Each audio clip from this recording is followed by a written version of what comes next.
Okay, hi, this is Dan Henk. Welcome to another edition of the Skull Sessions. And today my guest is Gerald von Stoddard. I got that correct? All right. That's right. So what's going on, man? Hey, great to be here with you today. This is awesome. Got a lot going on, and I've been watching your YouTube podcast, so I'm pretty excited to be a guest here with you today, hanging out. Okay, awesome. So what do you got going on? Like, do you have something uh, coming out right now, or do you have something in the works that's about to come out? Everything's in the works. Some I can talk about, some I can't. Um, I mean, the main thing right now that's sort of like my passion project is my own creator-owned series called Immortal Coil. It's a pretty epic saga, but I've broken it down to a handful of issues. And the hope is to make it a graphic novel. We're launching on Kickstarter on June 3rd, so Monday at 10 a.m. Eastern Standard Time in the US. Okay, So, what's the gestation of Kickstarter? People want to give you money.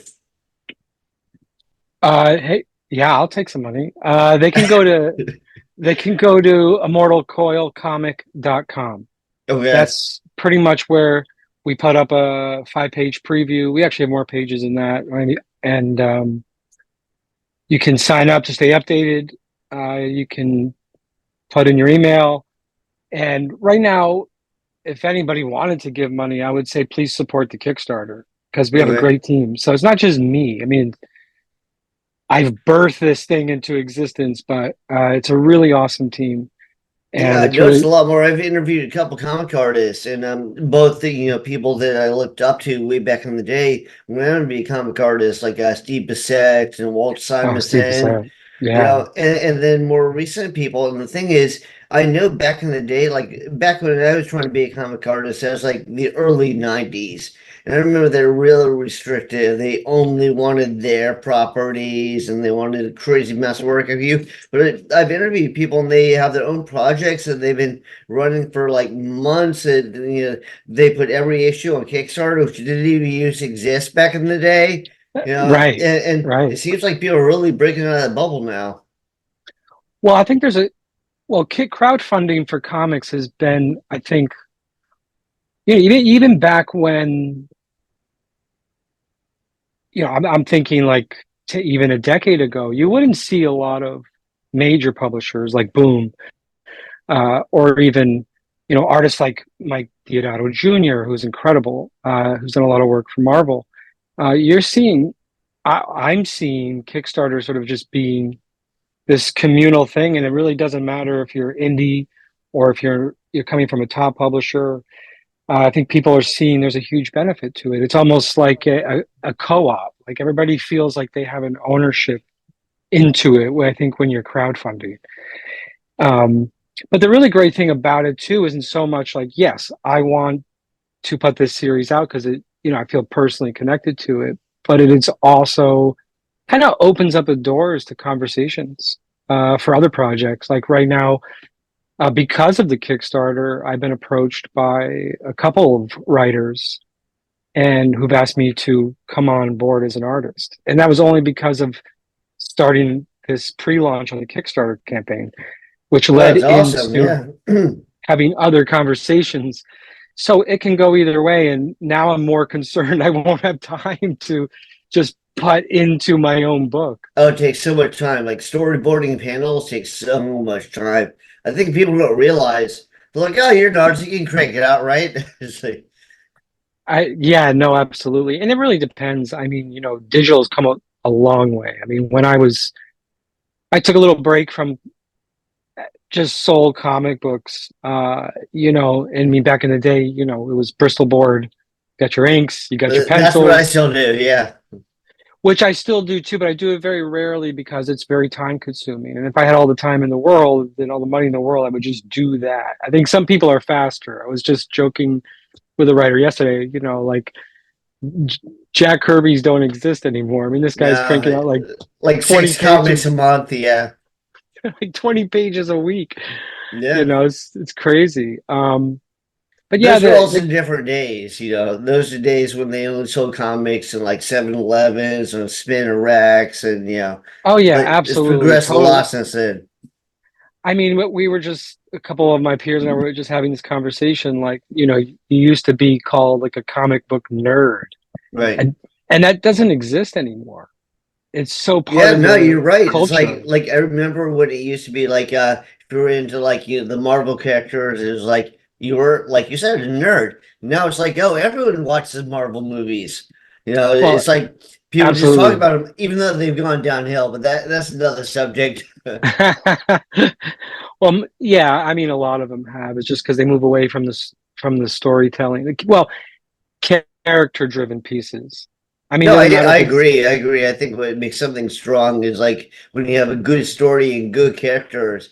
It's like when people come there and they just have an agenda and they're like, I want to talk about this or I want to talk about that. It's like, but is it a good story? Are they interesting characters? right. Like you can have something that's sort of in the back of your head that's epic in scale, and it has a mythos to it. But if it's not about the characters, no one feels invested. I don't feel invested. Oh yeah, Um, it's like I don't think like one of my favorite movies was in the movie was Evil Dead, and if you didn't have oh Bruce yeah, Campbell, I mean, you know, it wouldn't be absolutely. nearly the hit it was because you needed that strong character with his personal traits. Well, I even think about the first Hellraiser. I was just thinking about it today. I was like, I gotta watch that movie again because I like it better than the second, and I have friends who like the second better than the first Really, because the I think fir- the first is like I think the first is like a grade A horror movie, and the second kind of absolutely. fell down to grade B. Absolutely, but you get more of that Cenobite world. You get, they really You cut get you into. more, but it also feels like it's kind of like, yeah, we'll just add on to this. It didn't feel like as strong of a story. Like that first one was such a strong story. And it wasn't, and it was slow. I mean, it's a slow sort of like burn in that movie, but it's amazing. One of my absolutely all-time I feel like that's favorites. more impactful. It's like, you know, if you have like maybe you have a couple punches in there, but it's like a slow build up, and then when things get crazy, you're like, holy shit. And that's what I'm trying to do with my own book, and that's how I write. It won't be for everybody. I don't, we talk about horror. I've kind of described it as a mythological horror comic because I've combined mythologies, Norse mythology and Eldritch horror, but not going so far in either Great direction. stepping stones. And like I'm Norwegian, so I've read all the Norse myths. And actually, that's one Yeah. thing I really liked about Walter Simonson. And when I interviewed him, I was like, "You actually based your stuff off the Norse myths, as opposed to like, yeah, just a superhero with a hammer." You know, and I really like that. Well, absolutely. And I was already writing this story mostly in my head for years. And then I travel a lot and I was in an airport in, in Italy and I picked up Neil Gaiman's Norse mythology book. And because Yeah, there's he's the another all, huge talent. I love his stuff. He's well, one of don't, my favorite current I could, writers. I could spend probably 2 hours talking to you about Neil Gaiman. It's just crazy. This guy's amazing. And I met him back in like 1990 at the comic shop. He was doing a signing, and he Yeah. looked like super punk rock with like short black curly hair. Well, it was like Yeah. shoulder length curly hair. You know, and like, he looked like he remembered the Ramones, but he was really cool. I was like, oh, this is my chance. Now we're gonna break into the comic industry. Which I mean, I was a kid, so no chance. But he was really nice. Well, I read this. I started reading this book in the airport, and then I was reading it on the airplane, and then I was reading it in the taxi, and then I was reading it on the subway. And what I really fell in love with this book was I was like, well, it really feels like a translation. Like it does. It's not like his other books. It's really doesn't even feel almost that Neil Gaiman like. But what I loved about it was that if you haven't really read like the prose edda in Right. modern translation. It was like Neil Gaiman sort of kind of said, "Hey, this is an amazing mythos. Let's just knock it up a notch, modernize it, give it that little Neil Gaiman twist."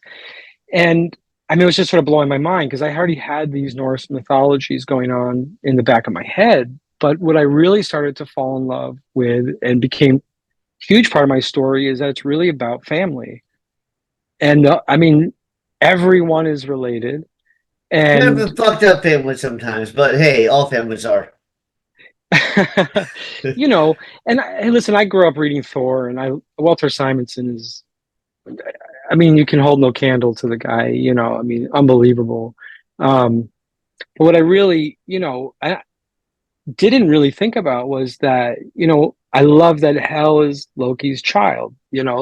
Fenrir is Loki has all these children. Odin has all these children. Thor has all these children. What happened to these kids? So that's kind of like big part of my book is that it's about kids of post Ragnarok world. That's great. Like what I really disliked, like when I like the first Thor movie better now. When I first saw it, I was like, why would Thor even care about this common Earth girl? I mean, he's like a god. I mean, remember he used to go Yeah, out with like Sif and all these people that were like Asgardians like him. So why is he all lovesick over like, a young, like human girl? I don't know. Like I'm nitpicking, but it's like that didn't feel to me like Thor. well, honestly, I mean, I had no problem with it. I mean, in fact, in the comics, I actually like when she becomes Thor. I thought that was actually a fun storyline. I didn't mind that at all. But in the movies, yeah, I mean, it felt like a Hollywood trope. It's Yeah, just well, sort of like, that's what I'm talking about. The movies, I feel like almost everything, is better. Like it's a cliche that stuff is better, when it's written than when it's filmed. But it actually is true. Like Lock and Key, way better. Like oh even yeah. like The Walking Dead, way better. Mm. Like it's more in depth, more complex. It's like I think Hollywood tries to polish everything off to make it acceptable to what they think is the mainstream. Right. I mean, and I'm just playing devil's advocate. They have only a certain amount of time to tell Right. a story and make their money back because they're paying these actors Yeah, but they'll stupid change whole amounts of characters. money. Like in The Walking Dead, like the governor was this guy with All like right. a Yeah, yeah. greasy ponytail, and like he rapes Michonne, and then she castrates him with her sword. None of that is in the TV series. Yeah, yeah. Well, I know, absolutely. But actually, but what's amazing with TV is, I mean, we were just having this huge conversation about this at a local comic shop. We were just happened to be talking about horror movies and television and got in. It was like, um, we were talking about Ragnarok that was on Netflix. Okay, And I don't know if you've seen it, but it's like I three have, yeah. season, you know, I I don't like watch way the, too much.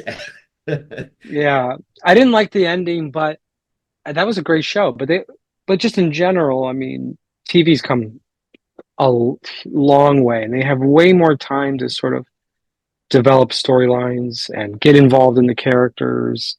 And not all of it is great. Well, I I thought The really Walking, like when they do the series, like on Netflix and stuff. Like, like until I kind of felt like it fell off in the last episode, last season, but the strain was awesome. yeah, it was great. Lock Great and Key, book. yeah, Lock and Key is great. Yeah, that was pretty great. I liked Stranger Things. I feel like they need to end it now, but I felt like that Yeah, first season was amazing. You know, unbelievable. so like if they can like develop the story over episodes, I feel like it's way stronger than they try and cram everything into like an hour and a half, 2 hour movie. Yeah, oh, I absolutely agree. And well, actually, I have to catch up on Stranger Things, so no spoilers. I have to catch up on a lot of stuff. I got piles of books, piles of comics, TV watch list. I can't Oh, even. there's so many good series, and they're basing a lot of series off comic books now. Like I don't know if you've Yeah, seen Sweet Tooth. Sweet Tooth is awesome. I have. uh, It's so funny that was Jeff Lemire is like one of my heroes, and when Sweet Tooth came out, I mean, nobody I really knew was like really into this book, and I was like, you got to be kidding me? Have you read this book? It's unbelievable, and his art just matched the story.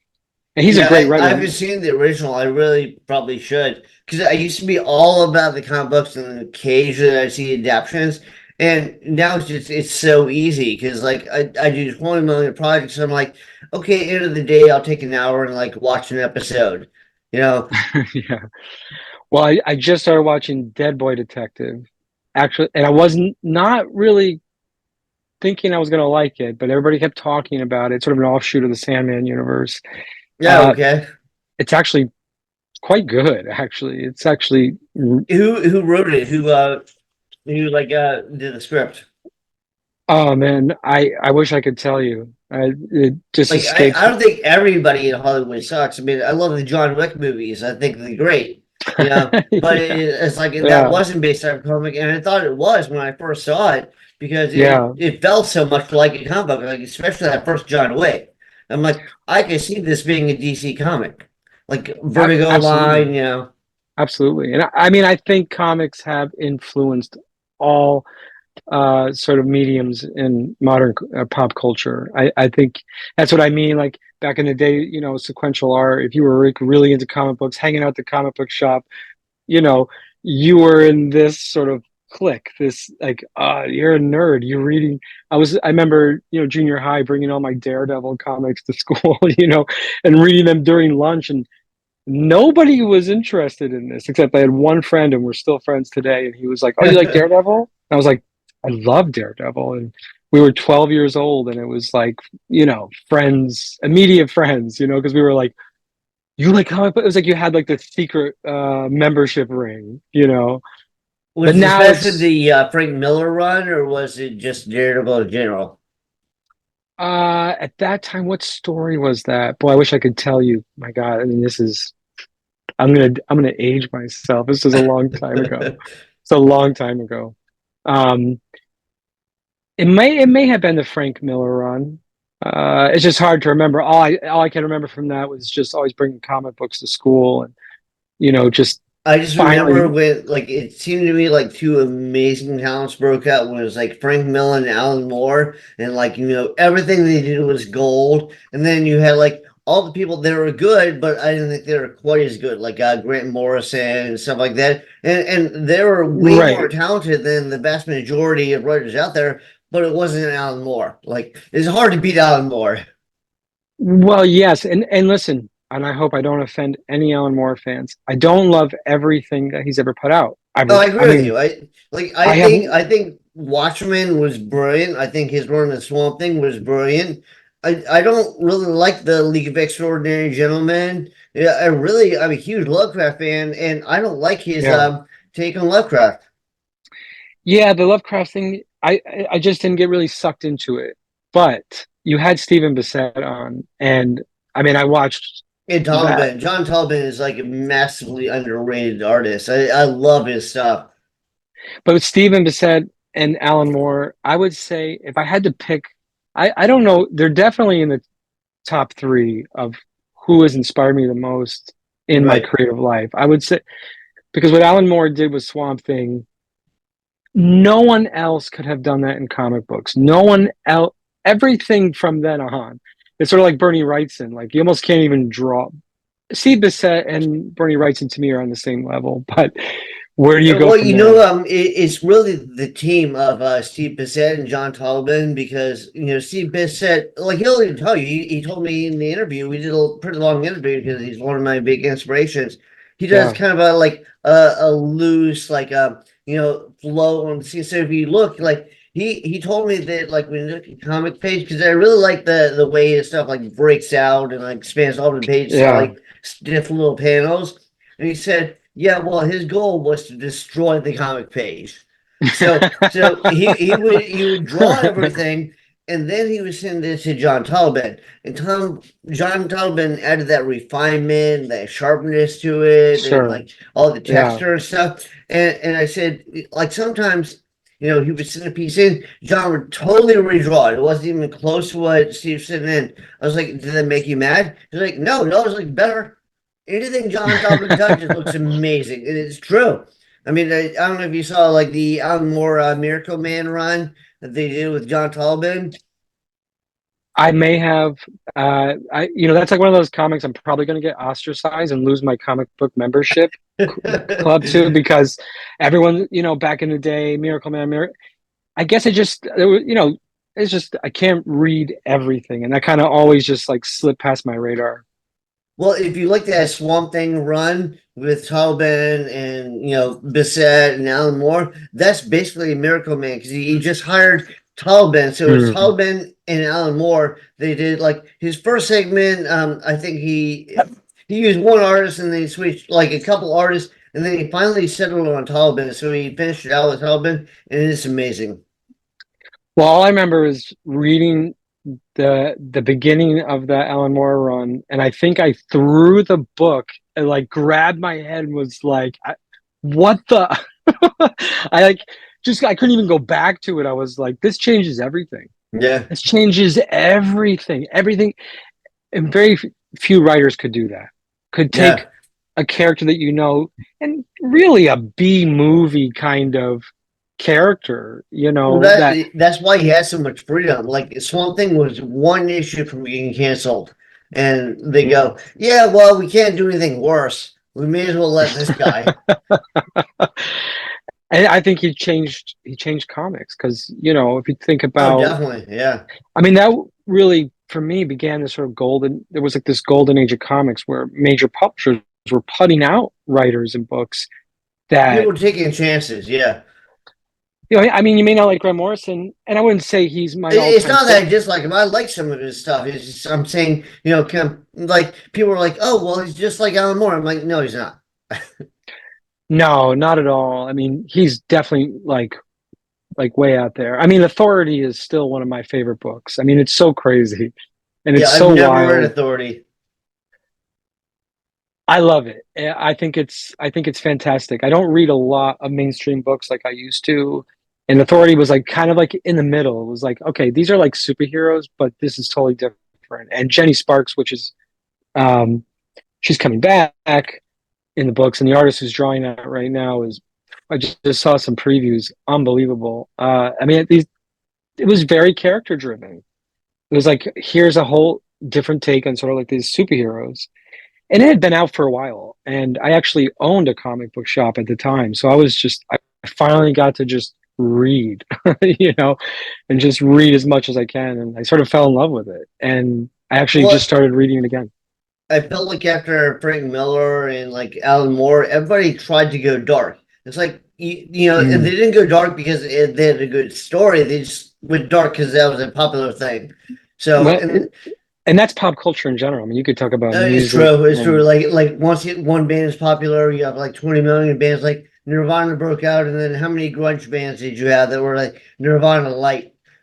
But I felt like everybody went dark, and then after a while, they're like, okay, we have to try something new. So until you had like Garth Ennis come out, it was oh yeah. like a dead territory. And then he came out and like Preacher broke boundaries.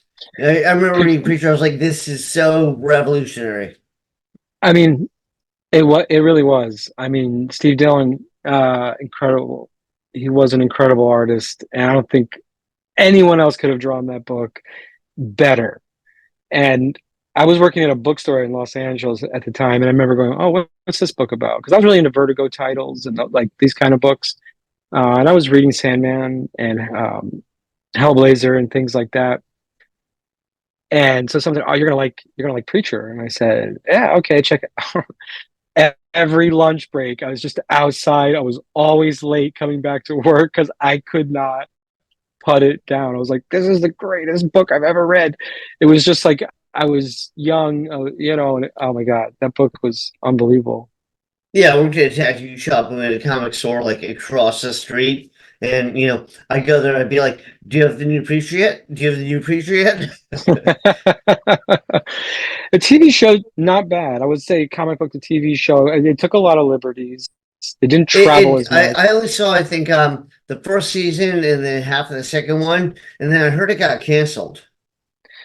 Yeah, I think it ended early. I think they tried to wrap it up, which is really too bad because I could name probably five other shows still on TV that should. But whatever. It's a Well, business in they've the done end. that with a number of great shows, like I don't know if you saw Boardwalk Empire, but it was awesome. And then Yeah. they slashed a season, so instead of it being 6 seasons, it was five. So they tried to wrap everything up at the end. They did the same with The Strain. Same as the Strain, a great show that was on HBO, Carnival, amazing. It just sort of ended. What an amazing story. If you haven't seen Carnival, check it out. Really incredible. And as it built up, it was like sucking you in more to the story. And then they just canceled it and it just ended. And I remember going, ah, ah. I'm like, this was just getting good. You're killing me. And that's it. Nothing. And you know, it's unfortunate because I don't think it was based on a book or a comic. It was like an original story. So there was like, and that was it. I What, mean, I Del think today, Toro? You made the string? I don't know if that's who it was. I wish I could remember some of these names. But the I thing know is, that like, Del Toro wrote the string, and somebody yeah, else drew it, and I know it was a comic book series. And then I know when they adapted it, he didn't direct the adaptation, but he actually wrote the comic. which is actually sometimes better. I think it's good if, someone's going to take your work to another medium, sure, you can try Right, to it just depends share. on who it is. Yeah, no, I agree. Like Neil Gaiman, I know, like with the Sandman series on Netflix, I think he was, from what I hear, he was like right there. He's like, and that can be good I or don't know. bad. I only saw the first season of The Sandman. I was like, it's all right. I only saw the first season, the first and a half season of American Gods, and Oh I don't man. know. I feel like if both been closer to the source material, they would have been better. Well, I think that the first half, well, actually, Sandman is pretty, does stick to a lot of the source material, but in one season, they just try to put it all into one thing. I think the first half of the first season of Sandman is beautiful. Right. If any fans of Sandman who open up that first book and you remember him being captured and being trapped there and how that had I such a remember. profound Yeah. effect on that whole universe, the first half of that season really does kind of, And the people if can't you're sleep, and yeah, yeah. it's like for Neil Gaiman fanboys like myself, it was sort of like seeing it like come to life. I mean, I loved that. I was like, oh, this is beautiful. I love this. And then it just kind of, you know, veers off. I mean, the Jump actors are the great. shark. New Yeah, the it's a, phrase. Yeah. I mean, the actress who played Death, she was great, and that was a great episode. And then after that, I lost a little bit of interest. But the Battle with Lucifer was amazing, straight from the book. Um, that was incredible. So if all you watch is the first half of the first season, I think it's totally worth it, especially if you really know Well, the book. Sandman, I've watched the whole first season, but after that, I haven't watched anything further. And with American Gods, I watched the whole first season and half of the second season. And then that's Yeah. the one I heard actually got canceled early.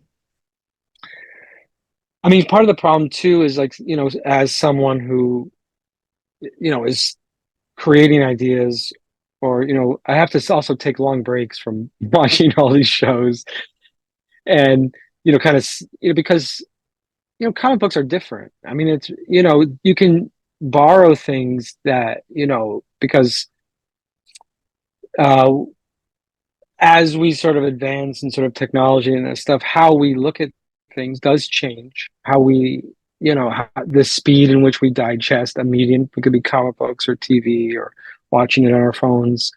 I mean, that does sort of shift, but I think that I'm still in love with sequential art. I feel like there is no other medium sort of like it. It is really hard to like express what you express in comic book in a film. I know Alan Moore is against any of his stuff being adapted, which is unfortunate for him because a lot of it's been adapted with like various results. Right. Like everything from like Beef Brenda was pretty good. I thought Yeah, you not know bad. I thought From Hell totally missed a boat.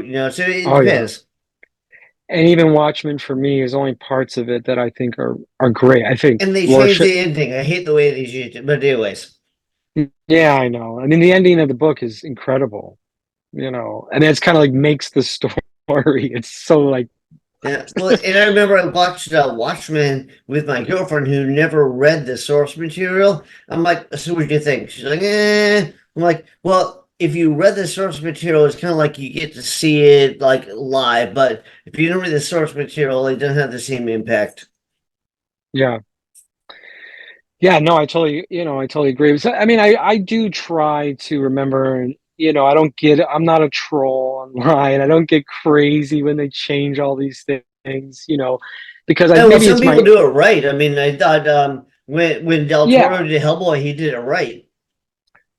yeah. I mean, I thought that was fantastic. And that was a while ago. I mean, there wasn't just a swamp of comic book material out there. Well, Del Toro is a huge fan, so Right. I mean, and he's a fan. He's not, to me, like Hellboy wasn't just an opportunity to make some money. Felt like right. someone who really actually He's really into it. loved Yeah. that book and that character and where you could go with it, and all the characters of the story. I mean, not just Hellboy. Have you seen Um, Cabinet of Curiosities? It's a I have series watched a on couple. Netflix. Del Toro Yeah, yeah. narrates it. It's awesome. It's I amazing. I love his narrations probably more than the stories. Like I mean, because it reminds me of when I was growing up. When Hitchcock would come out and give a little Right. narration. Tales from the Crypt would have a little narration. Like all these, Twilight Zone had a. Exactly. That's I exactly what I was thinking of. Yeah. So it just reminds me of those shows that I wasn't allowed to watch on TV that I just had to sneak in, and it was always like this. It was like the opening act, like don't watch this, you're going to die, and you're gonna have a heart attack, this is not for kids. And it was like, oh, now I really want to watch it, now I really want to watch this. So I Yeah. I love wish there that he was a comes out modern there show like in the Twilight beginning. Zone or Outer Limits. Outer Limits is great too. uh yeah, absolutely. I mean, even I like Cabinet of Curiosities because it's for me is like a departure from sort of Black Mirror, which I think some Black Mirror stories are great, but Yeah, unfortunately that's mixed. Yeah. I'm I see seeing a what lot it of is. comic creators creating stories that probably grew up at the right age, maybe from Black Mirror. Like for me, it's only like so much you can go from there. Yeah, okay, social media is dangerous. Let's make a horror movie about social media. Okay, blah blah blah. But that's been done I'm now. more. I feel like a It's lot been of stuff done. has been done now. So for me, it's like I'm still trying to find books or stories or make or create stories that are really about not the idea, about the character. Okay. And you know you know um In personally, like, the your project, are you the writer? Are you the artist? Are you both? yeah, yeah, I'm both. Yeah, I'm both. I was trying to just write. I've always just been trying to write, but I've made some mistakes in the past where I sort of gave my writing off to artists, and it just wasn't What you wanted, this. yeah. And I don't want to be that kind of writer because it can happen. So there's some writers, in the comic world, are not artists or don't, and some maybe don't understand how panel storytelling works, um, and maybe try to exert too much control. So I don't want to be that kind of writer, like. But I really couldn't find what I was looking for because I wanted to make something real, a little bit vintage, a little bit like old school Well, kind you know of the people who have feeling to a it. real vision, like you look at the Crow, like Jay Barr with the Crow. It's like Yeah, he had the vision and he drew it, and I don't know if another artist would express it, as succinctly as he did when he illustrated his own vision. right, absolutely. And that was a talk about a great book when I was younger. I mean, that was like, have you seen The Crow? No. Oh my God, you gotta look, you gotta see The Crow, and not the movie. I mean, the book, because it Yeah. was so. Well, And I it thought like there was that whole indie boom with like the Crow and like Teenage Mutant oh Ninja yeah, Turtles, and so and then all the comic shops sort of broke because they bought everything indie and a lot of it was crap, you know. But I remember when that boom was like still going on. That's when I was like, oh yeah, man, you have all this freedom, you can do all this stuff. And then I remember when they interviewed with DC Comics years later, it's like all that had gone downhill. But it well, seems like it's one back of now. it is back, and what I'm seeing are writers that 15 years ago, made a huge splash into the big two, and there were uh, people. I don't consider Image. indie books. I mean, they're a big company. Yeah, I they mean, are huge, and they're the they best do people. They got like the best creators from the major companies that started their own right. projects. I mean, they do put out books that have a very indie feel that you wouldn't find. I mean, Marvel and DC are not going to put those out, but Marvel and DC have their own mythologies, and that's their thing. I mean, you know, you like it or you don't. It's not a big deal. But Um, but what I'm noticing now is, you know, a lot of like, I'm, you know, Sean Murphy, and Scott Snyder. There's a lot of writers and artists who are doing awesome work that comic shops are carrying by a publisher that maybe someone's never heard of. And it's becoming, I think, more of a norm, you know. Like they used to be when I was a kid, it was like, I got to work for Marvel. That was like the dream, you know. yeah, I And I think know that was every, that was like the UFC of like mixed martial arts or whatever. Yeah, yeah, exactly. Like I'm tired of like doing round kicks in my backyard with my friend's yeah. camcorder. I want to be on pay-per-view. So you want to go to But Marvel? no, I even don't stuff see. like Dynamite, like Garth Ennis does stuff for Dynamite. You know, like I remember when they came out, and Yeah. like I have a couple of friends that do Living Corpse comic. I've done a couple of splash pages for them. I was like, ah, it's Dynamite, but Dynamite's huge now. Oh yeah, Dynamite's huge. Boom, which you know, I remember when Boom started. I mean, they're huge. That's a huge publishing company. So a lot, you know, some fall off and some, you know, kind of become the alternative, which is fantastic because you'll see stories that you wouldn't see anywhere else. And but because they now have the clout and sort of the funds, you know, and the distribution, you could find them in your comic shop. So you have way more choice today if you go into a comic store than when I was a teenager, say. You know, when I was going to the comic shop, it was like I couldn't wait to get the next X-Men. And finding Sandman and Hellblazer, I mean, that was like, what is this? It felt like such a secret almost. That's Like, great. The only caveat I would say is like, unfortunately, all the prices shot way up. So, like, it used to be, it seemed like it used to be way more affordable for the common person. Now you have to be really into it to take a chance of something. yeah, no, absolutely. I mean, fortunately, you know, I find shops where before I even I'm still a fanboy and I'm still buying comics, but I'm very, very selective. And you know, thanks to the internet, I mean, you can really find out about a book. You could see a preview. You you know, find a shop that has cool people that work there, so you could talk about it. You can go on YouTube, watch No, I podcasts. understand that's what I used to do. Like, I'd read the comic buyer's guide and stuff like that, and then be like, oh, I should check that out. But it seems like a lot of that Oh, I stuff kind of remember. went, what? Well, yeah, Comic Advisor or Wizard. I mean, that was the magazine. I don't know if you Yeah. ever do you know Wizard? Yeah, yeah, of course. I mean that was the book. Oh, Wizard, you know. And I wish they'd bring that back. You know, or you had Heavy Metal, and that was like sort of like. I mean, I think Heavy Metal is awesome, and I go back and read old stuff. But I remember back 20 plus years ago, it was like if you could get your stuff in Heavy Metal, it was cool, but it was like an outlier. It was like, Yeah, no, I you remember know, they had some awesome people like Mobius that came from there, but you know, oh like yeah, in general, absolutely, like it'd be very hit or miss. yeah.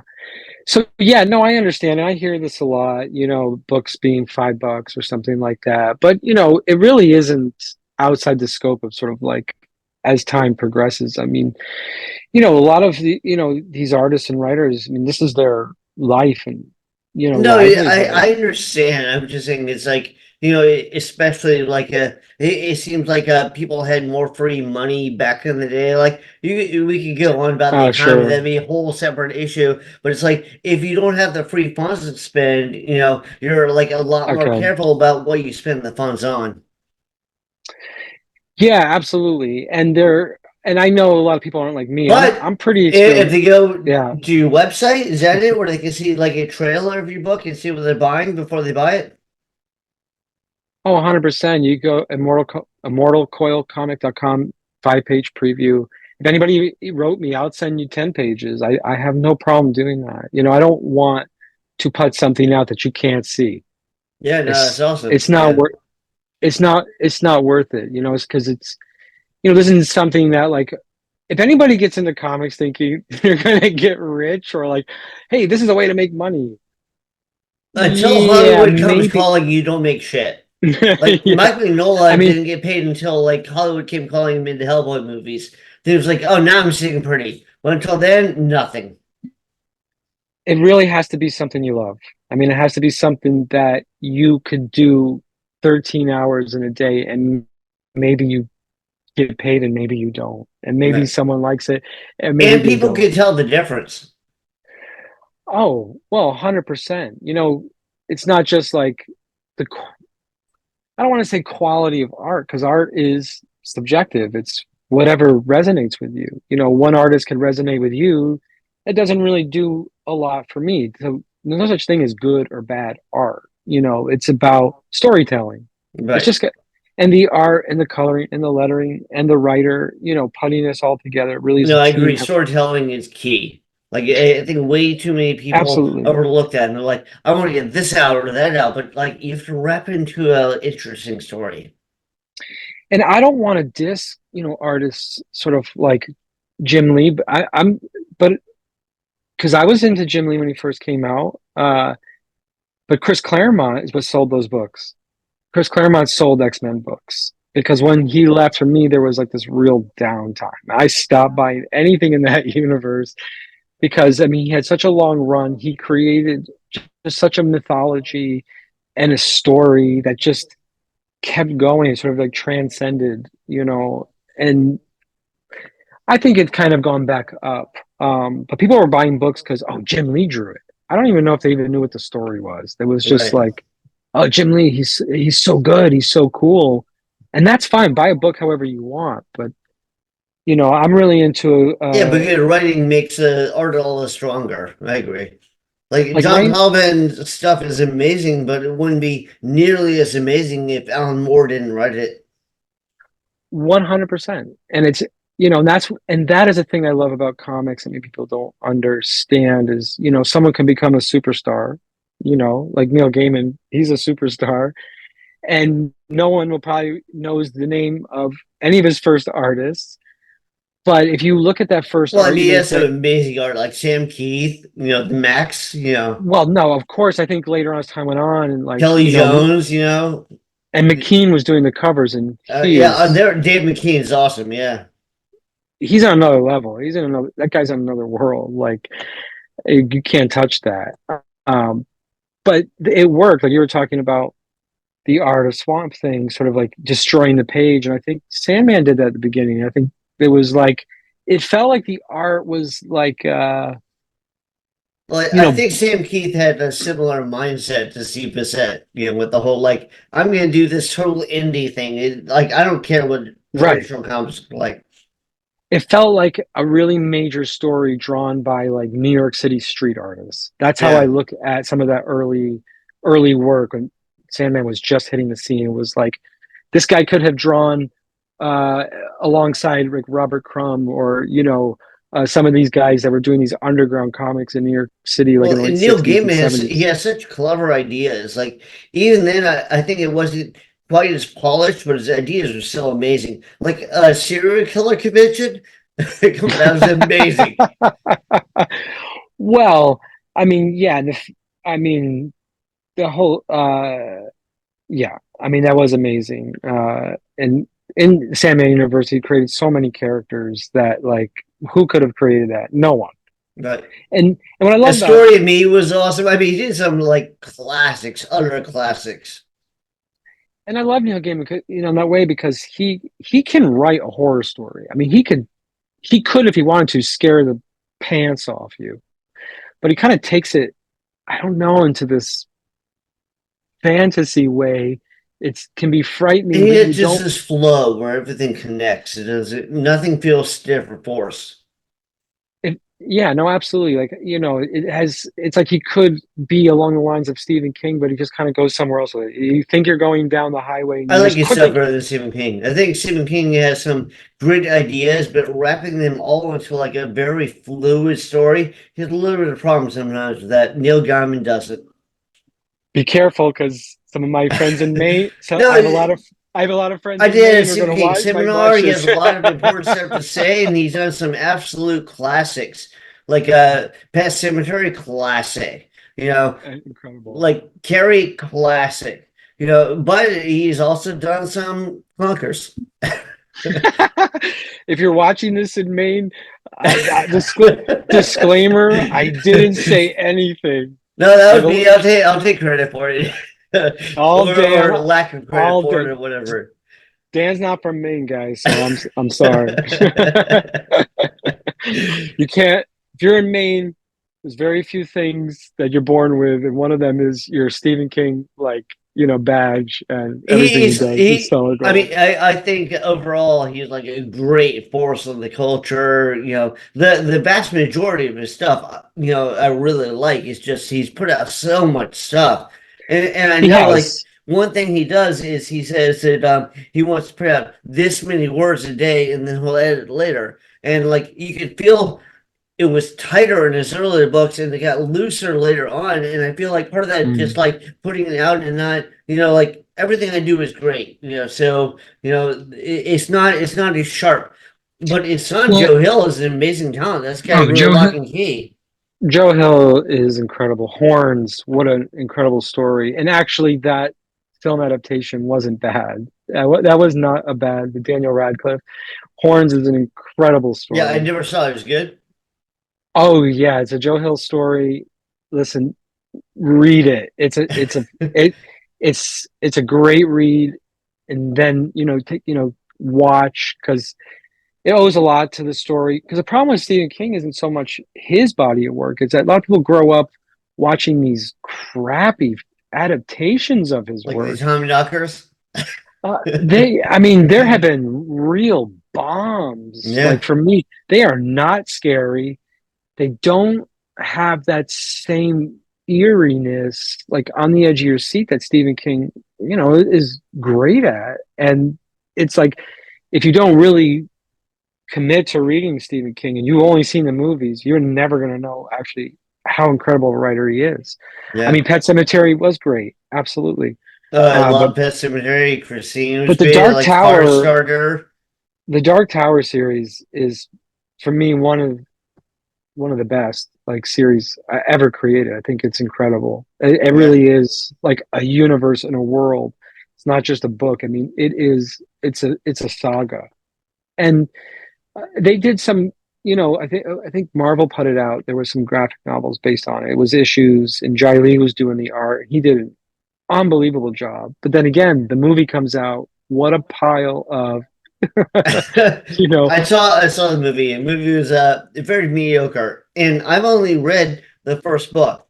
But Yeah, I mean, it's garbage. The movie's yeah, just it's trash. I mean, it's like one of those movies you just wish you could just have a time machine and just burn yeah. it to the ground. Even McConaughey can help it. Like he Oh, can save it. Yeah. terrible.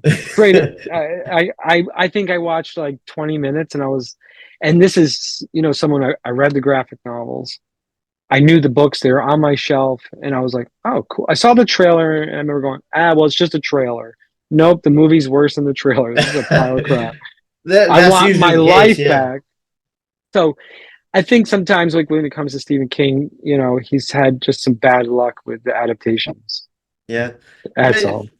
maybe he's done some like he's had some great adaptations too. So, but I Absolutely. know even when he writes it himself, like you said, I think he's hit or miss. Like he wrote and directed Maximum Overdrive, and that's a huge pile of crap. It is. But if you were a child of the 80s, as I was, it was amazing. I saw it as a child. I didn't like it as a child. Like I was I was a like weird I'm kid, watching man. Terminator, and watching Uh, Aliens, and then I watch Maximum Overdrive. I'm like, dude, yeah. it's not even close. No, well, I am a weirdo. When I was growing up, I loved bad horror movies. I mean, in fact, my whole room were posters of movies that people hated. I was obsessed. If the movie was just total crap, I loved it. I just thought it was so funny and scary and so entertaining. I don't know what it was. I was obsessed. I had all these subscriptions I made my parents get me. They were like these horror movie mags, and I was only looking for the ones that looked the worst. I was like, I was like, oh my God, this looks like this is a this is a steaming I turd of a think the movie. worst movie I've ever seen horror movie wise is called I Zombie. It's like Fangoria put it out. It's like this guy gets bitten by a zombie, and the whole movie is him slowly turning into a zombie in his hotel room. The whole movie. I was like, you this had a budget of what, $5? Yeah. But all right, man. So let's wrap this up. I don't want to keep you here all day. But how can people get a hold of you? Your website is your best bet. That's the best bet. Or, I'm on all the socials. Not hard to find me. Facebook, G Von Stoddard. Instagram, G Von Stoddard. R. Twitter, G Von Stoddard. I'm on there. I'm not. There's Do no you do secret. the TikTok dances? I do not. I am on TikTok. I'm gonna tell you, TikTok. I'll just say really quick. You can talk bad about it because it really is. It. I think social media can just be whatever you want to make it. And Right. if you want to get involved in all the nonsense, go be in the nonsense. I think it's quality over quantity. And on TikTok, I actually have uh, kind of integrated with a community of writers, artists in the comic world. A lot of mostly indie, self-publishing, great people, really awesome people, very supportive people of each other. And it's a very positive experience, actually. And I was like, wow, I didn't know you could have such a cool thing on TikTok with really cool people. It's, Yeah, you no, know, I think a lot of stuff is like what you make of it. And I know that people are like, oh, well, the government is spying, the Chinese government. I'm like, you don't think they're spying on you? Like Twitter and Instagram? Like, I don't trust the government at all. They spy on well, everybody. absolutely. But I guess I'm in the mindset, if the government wants to take a look at my artwork, hey, cool. Hey, good for you. Give me money. Give me some more views. Let's go. So, all right. So, how can people find your Kickstarter? Is that mainly on your website? Do you have a specific Yeah. Kickstarter link? Well, yeah, I don't know if you like Kickstarter links. They are crazy long, the links. So, I mean, if you go to Kickstarter, you could just go to Kickstarter and search Immortal Coil. Okay. Number one, it'd probably come up. It's in pre-launch right now. So, but I am imploring people to go to the pre-launch. I think everybody says my book is not the greatest, but I love it, and I feel like this team, from the editor, to the colorist, to the letterer, to myself, is a really nice team, and I feel like we're You think really it's a tight entry and people should check it out? absolutely. I think sure, if you like Norse mythology and you like eldritch horror, and that And you who like. doesn't? What is wrong with you if you don't? Yeah, what's wrong with you? You don't like those things? Unfriend me now. But if you like those things and you love comic books, you're gonna love that story. I think so because and if you like more old school, because it's a slow burn. It's really hard. It's gonna be epic, and every page, every issue is going to like peeling the layers of an onion. Like it's gonna get bigger and it's gonna get bigger, and it's trying to do too much at once because you want to know. I want you to know the characters first. Right, right. I want you to know this is a family story with this epic sort of horror mythology. Element Sort of, to it, yeah. it's just to create the universe around them. So it's It's entertaining. I don't think it's scary. Maybe for kids. It's Well, not if for you're children. young enough, everything's scary, but the world is scary. But if you go to immortalcoilcomic.com, you'll be able, there's a little button there that you can go right to the Kickstarter. If you follow me on Facebook, I'm posting about it every day. Instagram, just trying to push it out there because, you know, I'm not getting paid to draw this thing. I'm paying to put this out into the world, But and because I believe in it hopefully, and I love it. eventually, you make money off it, but that's not the goal. No, but it opens up other worlds, and I've met some great people just from putting this book out there. I've got some projects that are lining up right now, and I look forward to talking about them. But I don't have that green light yet. So, but they are with some exciting people and some exciting writers and some a really great storytelling. Okay, awesome. All right, give one more shout out to your website, and then we're gonna have to call it after that. All right, immortalcoilcomic.com goes live June 3rd. That's Monday. And give it a follow. Help us with the algorithm. Back the book. Take a look at the preview if you like it. It's only going to get crazier, more epic, and better. Okay, awesome. Well, thank you, man. Everyone, check out his book. And do you have anything else you want to add or say? No, man, it's good. We got to cut it off there because we keep talking about all this like crazy stuff that I love so We much. can probably talk all day about comic books. Yeah. Comic books, movies, novels, it's all great. But I love that we got to say the word that I love the most, storytelling. I'm really happy that you agree that that's such an important part of whether it's a book and a novel, like your novels, or a TV show or a comic book. We need more great stories. Yeah, no, I agree. All right, well, thanks, man. Thanks for being on here. And I appreciate it. And everyone buy his book. Give him money. All right. Thanks, Dan. All right.